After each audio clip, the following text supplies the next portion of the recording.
গ্রামের এক দরিদ্র যুবকের নাম ছিল ইয়াসিন। সংসারের অভাব অনটন, কাজের অনিশ্চয়তা সব মিলিয়ে জীবন ছিল কঠিন। অনেক সময় এমনও হয়েছে ঘরে খাবার নেই, মা অসুস্থ, আর হাতে 1 টাকাও নেই। তবু ইয়াসিন কখনো নামাজ ছাড়েনি, কখনো আল্লাহর কাছে অভিযোগ করেনি। একদিন ফজরের নামাজ শেষে সে মসজিদের এক কোণে বসে 2 হাত তুলে কাঁদতে কাঁদতে বলল, হে আল্লাহ, আমি অসহায়, কিন্তু তুমি তো সর্বশক্তিমান, তুমি ছাড়া আমার আর কেউ নেই।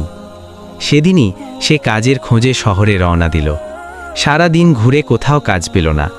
মাগরিবের আগে এক বৃদ্ধ মানুষ তাকে ডাকলেন, বললেন, বাবা, আমার দোকানটা একটু পরিষ্কার করে দেবে, আমি খুব অসুস্থ।